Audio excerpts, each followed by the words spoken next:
want you to use all your powers and all your skills. I don't want his mother to see him this way. Look how they massacred my boy.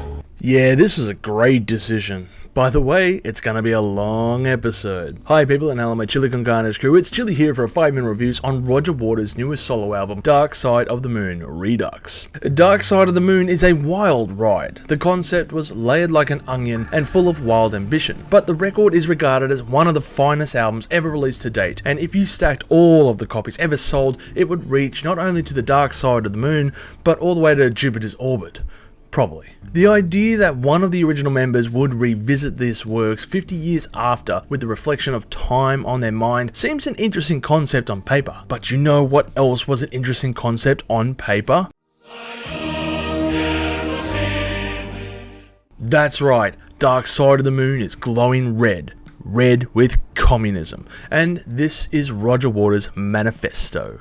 You are the angel of death, and I am the dead man.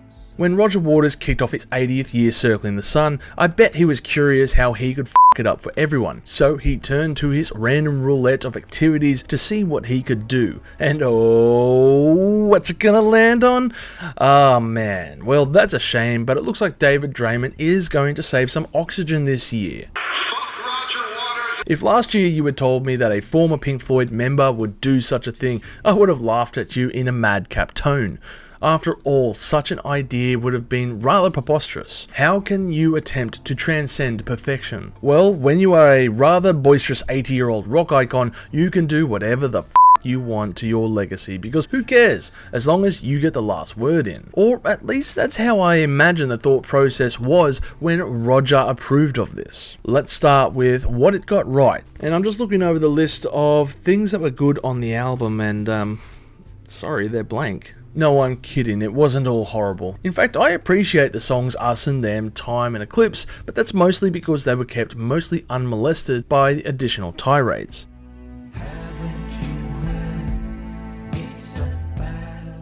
Another aspect I appreciated was the reimagining of this album in a more somber setting, which seems to be more humbling and honest with his age. Another thing, and lastly, is that most of the lyrics don't pertain particularly to politics, which is a surprise for his works, as I thought he would drop a lot more than what little is present. That said, there is a lot of things that this album gets wrong, and the first that I want to mention is its somber tone. While this is better suited to the themes of this record, the entire album just feels at a loss of personality when compared to its original pieces, which were more vibrant and energetic. It gets old rather quickly, and by the third or fourth track, it just feels rather desolate. Now, let's talk about the songs.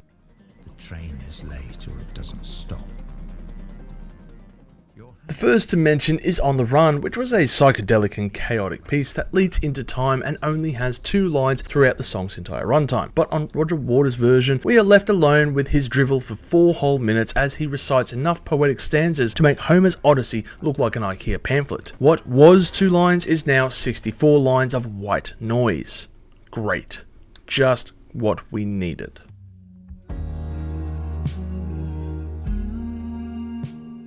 Then there's The Great Gig in the Sky, a song that is symbolic and powerful with a guest vocal accompaniment from Claire H. Torrey. You know what replaces it? More rantings and a keyboard section filling in that role. I am certainly no musician, but that vocal section was as iconic as a David Gilmour solo, and doing anything else is the equivalent of trying to fornicate an electric pencil sharpener.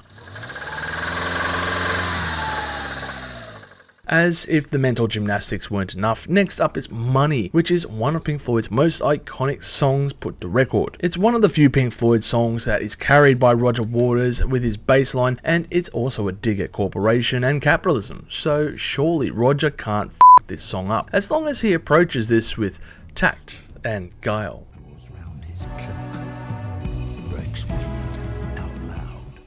Okay, just what the hell is going on? Waters, stoush with his own song, transpires across it into a triad of verbal diarrhea as he continues to repeat the lines, "I'm sorry, I'll read that again," while recounting, "Welcome to the insert place here." I don't know how he did this song so much injustice in 7.5 minutes, but you have managed to do it somehow. I bet somewhere right now David Gilmour is laughing uncontrollably at just how this song is. The fact that Nick Mason endorsed this album as absolutely brilliant proves that he is either delirious or he was told to do so at gunpoint, and I believe it was the latter of the two, with Roger himself holding him hostage. Why don't we re-record? He's gone mad. Hey, your words, not mine.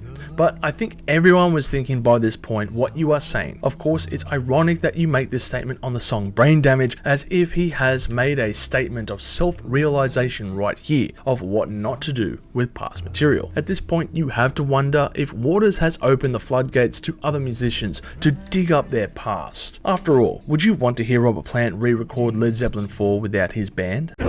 No. Freud once released a manuscript detailing various psychoanalytics, but one of which was about the id, ego, and superego. And Freud would certainly have had a wet dream analysing Roger Waters and his psyche, in particular over the last couple of decades. What once began as the id, the need to record music such as On the Dark Side of the Moon or Wish You Were Here, soon became the ego with Animals and The Wall, before traversing into superego on the final cut, and case in point on this Dark Side of the Moon Redux album. I had to revisit the original and find out what was severely lacking compared to this record, and you can pretty much put it down to David Gilmour's guitar duties. Every time he plays, he lays his soul down, and it is evident every time you hear any of his tunes. My main guess as to why Roger Waters excluded such was probably down to royalties. After all, him and David Gilmour don't see eye to eye, and he would hate to admit that he needed his help to make this effort work, or let alone pay royalties. Towards the end of the album on the song Any Colour You Like is, I believe, the thermite being used, and all I can think of right now is that scene in Walk Hard, the Dewey Cox movie. Are you saying you don't need us no more?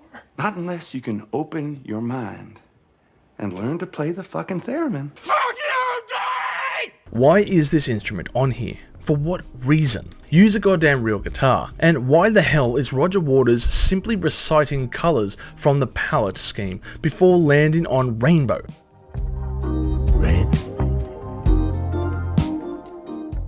Has he suffered a concussion while recording this album and has been asked by the first aid officers what colours he can see? Should I be concerned? Just what the does this have to do with the song and the lyrics before regarding the CAT scans and being bombarded with words? I honestly think Roger Waters has lost the plot. It could have been interesting if, say, David Gilmour was asked to play on, say, 1 or 2 tracks, but you know it would have been an easier time reuniting the original Beatles for a tour next year than getting Roger and David in the same room. And after all, half the Beatles are dead. At the end of the day, I'd say the wrong member of Pink Floyd re-recorded the album, and I would have preferred to hear David Gilmour tackle this with his own version, and it would have been a rather soulful with his whimsical, insightful lyrics as well. Hell, I would have taken Nick Mason over Roger Waters and his dark passengers. What this sounds like to me is some leftover lyrics from Roger Waters' solo album put to this effort and rewritten to the soundtrack of Dark Side of the Moon. Furthermore, Roger Waters was set to release an additional 13 minutes of material for this release, which hasn't made its way to the light of day, and let's pray it doesn't if it's in this vein, and simply boils down to how much do you enjoy Roger Waters' solo material. If you find his solo works dull and dreary like most people, then you will hate this record. But if the sound of his voice doesn't boil your piss, then this album might yet have a chance for whatever reason. It might be a morbid curiosity that leads you to hear what this sounds like, but its 50 Shades of Grey monochrome approach to music is what bore me to tears. Some might say that Roger Waters' best contribution to Pink Floyd was his departure, but I didn't mind some of his solo albums. To me though, this album kind of sounds very similar to the final acts of musicians such as Leonard Cohen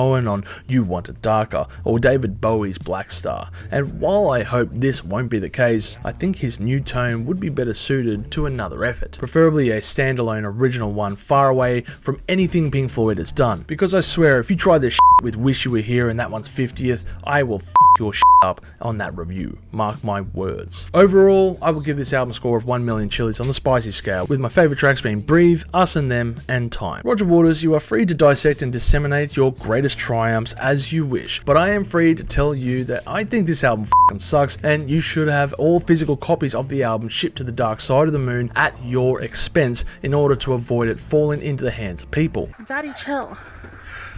What the hell is even that? It's a shame because in fact you do good work with your prior material, usually with great skill, especially when I saw you perform The Wall in full about a decade ago. And that was your baby, which has grown to become your go-to piece to perform, with technology finally catching up to your vision. However, your latest effort sees a perfect and widely celebrated album re-recorded and adapted to the tune of your somewhat incoherent rantings in an imperfect quality that was always going to happen. And it is often too quiet to hear. And if only you turned that knob further counterclockwise, you could have saved a great deal of delusion for the masses. Interesting concept to revisit the album, but a poor effort on capitulating this spaghetti incident. By the way, if you want to see me and 3 other guys towel Roger Waters up for 45 plus minutes, then make sure to check out the Chill Dude on the Couch as we go in depth on that episode of Is It That Bad? Thank you for checking out this episode of 5-Minute Reviews. Make sure to smash that like button if you've enjoyed this. Share this video with Roger Waters and of course your friends and family to inform them of this disaster piece. And as always, people, you have a great day and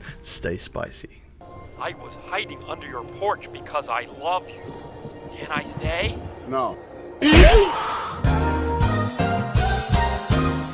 If you've enjoyed this content, make sure to smash that like button, subscribe to us, and stay notified for future music related content because it keeps our manager happy at the end of the day. We are also on Discord, Instagram, Facebook, and all those other social platforms if you want to check us out. As always, people, you have a great day and stay spicy.